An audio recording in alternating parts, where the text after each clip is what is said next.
Good morning. मैं आज fat oil detergent जो आपके बीएससी थर्ड ईयर में सेकंड यूनिट में है वो उसकी नेक्स्ट क्लास ले रहा हूँ। इससे पहले की क्लास में मैंने आपको इसका काफ़ी डिटेल बता दी थी। अब नेक्स्ट में ये जो आपका टॉपिक है वो है विकृत गंधता या रेंसिडिटी। हम ये कह सकते हैं कि भाई जो हम मार्केट से कई बार कुछ ऐसा सामान लेकर आते हैं जो तेल से बना हुआ होता है, तो उसमें हम देखते हैं कुछ समय बाद एक दुर्गंध सी आने लग जाती है। जैसे हम मान लो चिप्स लाए, कोई भुजिया लाए, तो उसको अगर हम कुछ समय पड़ा रहने दें तो उसमें विचित्र दुर्गंध होती है। उसका कारण क्या है और वो किस वजह से है, उसको हम यहाँ एक्सप्लेन कर रहे हैं। तो हमने कहा वायु या नमी में अधिक समय रहने पर तेल या वसा में एक विचित्र दुर्गंध आने लगती है। यह ऑक्सीकरण व जल अपघटन के कारण होता है, जिससे दुर्गंध युक्त एल्डिहाइड व अम्ल बनते हैं। तो हमने क्या करा, ये रहा जैसे हमने लिया ग्लिसरॉल ट्राईओलिएट। ये तेल का हमें फॉर्मूला पता ही है। अगर यहाँ 35 होता तो वो वसा का हो जाता। हमने कहा कि H2O से ये वाटर हमने लिया, वाटर यानी कि जल अपघटन हमने करवा दिया। जल अपघटन पे हमने बता दिया था कि H इधर लिख दिया, यहाँ OH लिख देंगे, तो यानी आपके ग्लिसरॉल बन गया और वापस से एसिड का निर्माण हो गया। ये एसिड जो हमने लिया है ये ओलिक एसिड लिया है, नाम भी हमने ये लिया ग्लिसरॉल ट्राईओलिएट, तो इससे हमें मिला ओलिक एसिड। अब ये इसका ऑक्सीकरण हो गया, क्यों? क्योंकि वो नमी से ही प्रभावित होता है और ऑक्सीजन से ही प्रभावित होता है। ये नमी से हो गया, ये ऑक्सीजन से।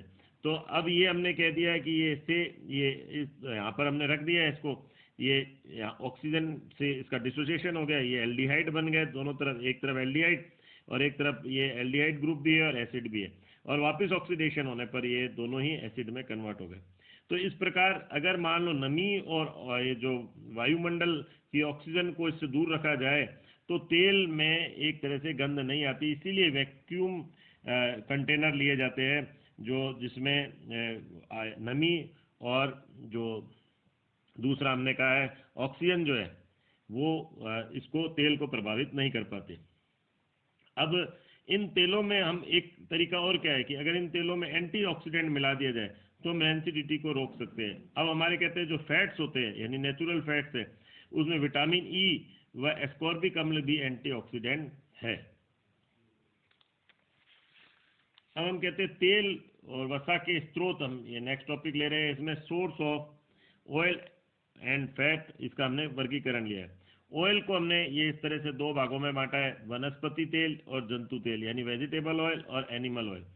अब यहाँ वेजिटेबल ऑयल में हमने तीन लिए। इसमें ना सूखने वाले यानी नॉन ड्राइंग, जिसमें हमने लिया सरसों का तेल। दूसरा हमने लिया आंशिक सूखने वाले यानी सेमी ड्राइंग, जिसमें हमने लिया कॉटन सीड ऑयल। और तीसरा हमने लिया सूखने वाले तेल यानी ड्राइंग, जिसको हम बोलते हैं अलसी तेल। फिर एनिमल ऑयल में हमने जो ऑयल का क्लासिफिकेशन में दूसरा कौन सा हो गया, एनिमल ऑयल, इसको हमने बोल दिया कॉड लिवर ऑयल। अब यहाँ फैट का भी हमने इसी तरीके से दो प्रकार से क्लासिफिकेशन करा है, वेजिटेबल ऑयल और हमने कौन सा लिया, जंतु ऑयल, ये या जंतु ऑयल। तो अब यहाँ पर भी हम यही देख रहे हैं कि ये वनस्पति तेल, जो वनस्पति वसा में जो आ जाएगा नारियल तेल आ जाएगा और वनस्पति घी आ जाएगा, जबकि जंतु वसा में कौन सा आ जाएगा, मक्खन आ जाएगा और सुअर की वसा आ जाएगी। ये इस तरह से हमने क्लासिफिकेशन यहाँ लिया। अब इनको पृथक्करण कैसे करते हैं, तेल और वसा को हम कैसे अलग करते हैं? तो सबसे पहला है प्रेसिंग से, बाय प्रेसिंग यानी कि हमने दबाने से। अगर हमने क्या करा है कि जैसे मान लो सरसों के बीज लिए, उसको हमने मशीनों से दबाया, तो मशीनों द्वारा उच्च दाब पर अगर उसको दबाया तो पिसकर उससे तेल पृथक हो जाता है। ये मशीनों द्वारा उच्च दाब लगाने पर जो तेल है वो इससे पृथक हो जाता है। दूसरा क्या होता है, पिघलाना। तो अगर मान लो अगर हम जंतु से प्राप्त कर रहे हैं यानी पशु के वसा युक्त ऊतकों को, यानी ऊतक कौन से हो गए, टिश्यूज को अगर गर्म करें तो वहां से वसा क्या हो जाएगी, पृथक हो जाएगी। अब इसके बाद आता है, इससे हम और किससे प्राप्त करते हैं, एक होता है सॉल्वेंट एक्सट्रैक्शन। अगर मान लो किसी में आपके तेल और वसा उपस्थित है तो हम उसे पृथक कैसे करेंगे? तो हम जानते हैं तेल और वसा कार्बनिक विलायक जैसे ईथर और बेंजीन में विलय होती है। पानी में तो नहीं विलय होगा तेल या वसा, लेकिन किस में होते हैं, ऑर्गेनिक सॉल्वेंट में मिले होते हैं, जैसे ईथर और बेंजीन में। तो हमने ईथर और बेंजीन उसमें डाल दिया, तो जिस भी पदार्थ के अंदर है, तो उससे क्या हो जाएगा, वो जो तेल और वसा है वो ईथर और बेंजीन में आ जाएगा, क्योंकि वो ईथर और बेंजीन में विलय है। अतः इन्हें कार्बनिक विलायक द्वारा पृथक किया जा सकता है। उपरोक्त विधियों द्वारा प्राप्त जो अपरिष्कृत तेल होता है, यानी ये अभी रिफाइंड नहीं है, नॉन रिफाइंड है, तेल को क्षार विलयन से अभिकृत करवाकर मुक्त अम्ल व कोलाइड अशुद्धियों को दूर किया जाता है। मुक्त अम्ल कौन सा है, यानी क्योंकि हमें पता है कि जो तेल या वसा बनते हैं वो किससे बनते हैं, एसिड और ग्लिसरॉल से। तो अगर उसमें कुछ फ्री एसिड उपस्थित है तो हम उसकी बेस से रिएक्शन करवाते हैं जिससे कि वो फ्री एसिड दूर हो जाए, और कोई कोलाइड इम्प्योरिटी है तो वो भी इससे दूर हो जाए। इसके पश्चात उसको 348 से 353 केल्विन पर ये जानता चारकोल यानी एनिमल चारकोल द्वारा उसको विरंजित किया जाता है, यानी उसके कलर को उड़ाया जाता है। अब ये कुछ डेफिनेशन है जो आपको याद रखनी पड़ेगी। तेल व वसा का विश्लेषण, analysis of oil and fat. सबसे पहले हमने लिया अम्लमान। यहाँ हम कहते हैं 1 ग्राम तेल या वसा में उपस्थित मुक्त अम्ल को उदासीन करने के लिए जितने KOH की मिलीग्राम में मात्रा आवश्यक होती है उसे उस तेल का अम्लमान कहा जाता है। यानी 1 ग्राम तेल या वसा लिया, उसमें जो मुक्त अम्ल है उसको उदासीन करने के लिए आवश्यक KOH की मिलीग्राम में मात्रा। इसी प्रकार अब आता है साबुनीकरण मान। तो साबुनीकरण तो हमें पता ही है कि हमको किससे, क्षार से ही करवानी पड़ेगी। तो 1 ग्राम तेल या वसा को साबुनीकरण करने के लिए, मैंने रिएक्शन बताई थी आपको कि हम जब ये तेल या वसा की बेस से रिएक्शन करवाते हैं तो उससे क्या बोलते हैं, साबुनीकरण। तो साबुनीकरण करने के लिए KOH की मिलीग्राम में जितनी मात्रा आवश्यक होगी उसे ही साबुनीकरण मान कहा जाता है। उच्च मोलिकुलर वेट अगर होता है तो अगर मतलब जो यहाँ पे तेल या वसा का, तो उसका साबुनीकरण मान भी कम होगा। अगर निम्न मोलिकुलर वेट होगा तो साबुनीकरण मान उच्च होगा, उच्च पर कम होगा, निम्न पर उच्च होगा। अब हम कहते हैं इसके द्वारा हम तेल या वसा के अणुभार ज्ञात कर सकते हैं। ये आपका प्रैक्टिकल भी BSc थर्ड ईयर के अंदर है, तो वो किस प्रकार से, थोड़ा सा इसमें मैं बता रहा हूँ आपको। तो ये यहाँ पर थ्योरी में भी आपके कोर्स के अंदर है। तो ये हमने लिया, मान लो कोई एक तेल या वसा लिया, मोलिकुलर वेट हमने कितना कर दिया 806, और ये हमने KOH लिख दिया। इसका भी हमने 3 मोल लिया है तो 3, और इसका मोलिकुलर वेट लिख दिया तो 168 हो गया।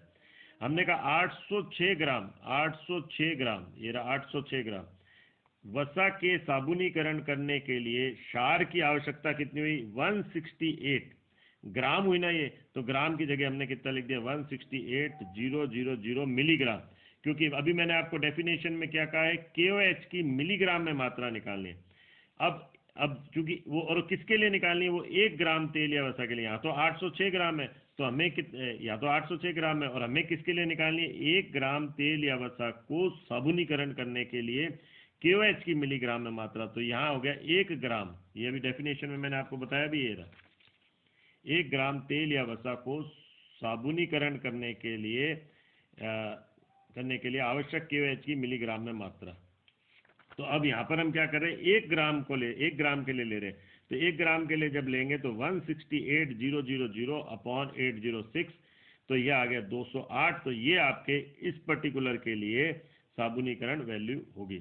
और यही हमें प्रैक्टिकल में निकालना होता है कि किसी भी तेल या वसा को दिया जाता है और उसके लिए हमको सपोनिफिकेशन मान हमको निकालना होता है।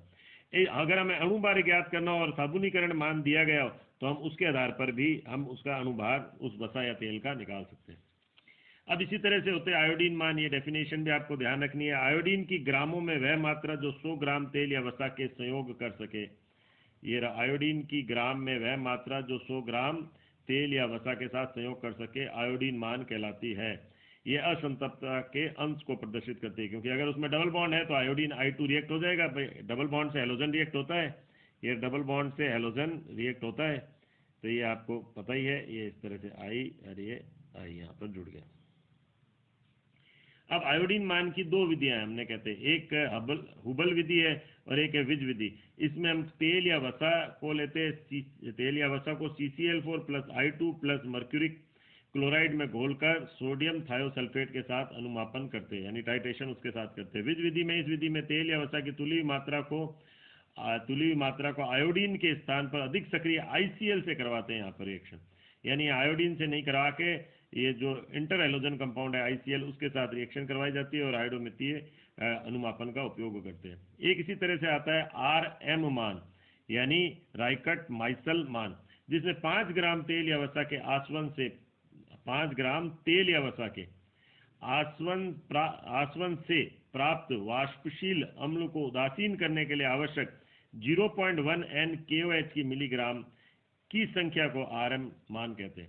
तो यानी हमें ये ध्यान रखना है कि जो हमें जो रिएक्शन जो जितनी भी हमने डेफिनेशन ली है उसमें हमें रखना है कि तेल या वसा की मात्रा कितनी लेनी है, और साथ में जो हम बेस ले रहे हैं उसकी मात्रा कितनी लेनी है। जैसे आपको साबुनीकरण में मैंने बताया, तो तेल या वसा जो हमने लिए वो 1 ग्राम लिए, जबकि KOH जो है वो मिलीग्राम में लिया है। तो हमें ये ध्यान रखकर ही सारे मान निकालने हैं। अब यहाँ हम ले रहे हैं प्राकृतिक वसा। हम कह रहे हैं प्रकृति में जीव जंतु वनस्पति में कुछ तेल या मोम जैसे चिकने कार्बनिक यौगिक होते हैं जो उच्च अणु भार वाले एस्टर व कोशिका में ऊर्जा के भंडार के रूप में होते हैं, जिसे लिपिड कहा जाता है। अब लिपिड भी वही है जो हमने अभी तक डेफिनेशन लिया है, यानी हमने कहा सरल लिपिड क्या होते हैं, तो ग्लिसरॉल के उच्च अणु भार वाले कार्बोक्सिलिक अम्ल के साथ एस्टर। तो यही तो हमने कहा था अभी तेल और वसा में। और जल अपघटन करने पर वो क्या देते हैं, वही कार्बोक्सिलिक अम्ल और साथ में क्या देंगे, ग्लिसरॉल। जटिल क्या होंगे, जल अपघटन करने पर जो कार्बोक्सिलिक अम्ल भी देंगे, साथ में एल्कोहल या ग्लिसरॉल देंगे, इसके अतिरिक्त अन्य पदार्थ भी देंगे, जैसे हमने लिया फॉस्फोलिपिड।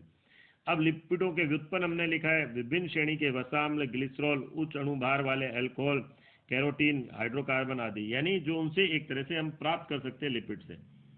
अब यहाँ पर हमने लिया टॉपिक वनस्पति मूल के खाद्य व औद्योगिक तेल। यानी अब यहाँ पर हम देख रहे हैं जो हम खाने वाले तेल को उपयोग में लाते हैं और जो इंडस्ट्रियल जो ऑयल को यूज लाते हैं वो किस प्रकार के होते हैं। तो हम पहले यहाँ पर एक नॉर्मल बात करते हैं। अच्छा तेल वही होता है जिसमें कोई स्वाद ना हो, पकाने पर खराब ना हो और अधिक दिनों तक टिकाऊ बना रहे।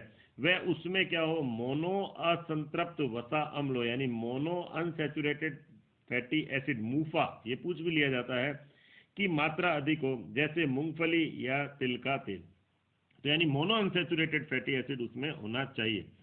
इसके अतिरिक्त सूरजमुखी, जैतून, सोयाबीन तेल का भी खाद्य तेल के रूप में आजकल यूज करते ही हम इसका उपयोग करते हैं, जिनमें 45 से 75% तक ट्राइग्लिसराइड पाए जाते हैं। ये हमें याद रखना पड़ेगा। आजकल रासायनिक विधियों द्वारा उपचारित करके परिष्कृत यानी रिफाइंड तेल हम ये यूज करते हैं, जिससे क्या कर लेते हैं, हम गंध उसकी हटा देते हैं, रंग को पृथक कर देते हैं, इनको अलग कर देते हैं और इनका हम उपयोग करते हैं रिफाइंड का, जिसमें अब जो ये ग्लिसराइड हो गए वो कितने हो गए, 18 से 22% तक ही होते हैं। इन ग्लिसराइडों में भी पाए जाने वाले वसा अम्लों में अधिक असंतृप्तता वाले लिनोलिक व लिनोलिनिक अम्ल उपस्थित होते हैं, जो हृदय रोगियों के लिए उपयोगी होते हैं। अब ये क्या होते हैं, अधिक असंतृप्तता वाले। अधिक असंतृप्तता का मतलब हो गया पॉली अनसैचुरेटेड फैटी एसिड। तो जितना अगर मान लो आपने सैचुरेशन उसके अंदर लाएंगे तो वो फैट हो जाएगा, और फैट क्या होते हैं, नुकसानदेह होते हैं। तो ये हमें कौन से लेना चाहिए, जिसमें अनसैचुरेटेड फैटी एसिड उपस्थित हो, यानी अनसैचुरेटेड फैटी एसिड होना चाहिए, ना कि उसमें क्या हो, सैचुरेशन हो। या फिर हम मोनो अनसैचुरेटेड का यूज कर सकते हैं, जैसे मूंगफली तेल और हमने ये वाले कहे, या ऐसे सोयाबीन वाले यूज कर सकते हैं, या फिर हम पॉली अनसैचुरेटेड फैटी एसिड का उपयोग कर सकते हैं। यानी डबल बॉन्ड जितने ज़्यादा होंगे उतना ही वो क्या होगा, उपयोगी होगा। लेकिन जो रिफाइंड वाले हैं वो भी काफ़ी उपयोगी है, लेकिन उनमें एक कमी ये होती है, क्योंकि उनको रासायनिक विधियों द्वारा उपचारित किया जाता है, तो इसलिए कहीं ना कहीं वो क्या होते हैं, क्योंकि उसमें केमिकल मिक्स्ड हो जाते हैं, तो कहीं ना कहीं वो नुकसानदेह भी हो सकते हैं। वर्तमान में तेलों का उपयोग अन्य कार्यों हेतु भी किया जाता है, जैसे अरंडी का तेल औषधि में, अलसी का तेल वार्निश में। सभी तेल जो होते हैं वो साबुन बनाने में भी उपयोग करते हैं। कुछ अन्य तेल है जो खाद्य तेल के रूप में उपयोग नहीं है, जिनका वो औद्योगिक रूप से महत्व रखते हैं। जैसे नीम का जो होता है वो नहाने में व कपड़े धोने के साबुन बनाने में होता है, मालिश के तेल के रूप में होता है, वह त्वचा के मरहम के रूप में होता है। रतन जोत का जो होता है कपड़े व नहाने के साबुन बनाने में, बालों का तेल के रूप में, मोमबत्ती बनाने में भी उपयोग होता है। ऐसे ही साल का जो तेल होता है, यहाँ पर हमने लिखा है साबुन में, और इसी तरह से पेंट वगैरह मरहम आदि में भी इसका उपयोग होता है। तो आज के लिए हम इतना ही लेंगे, बाकी नेक्स्ट वीडियो में। Thank you.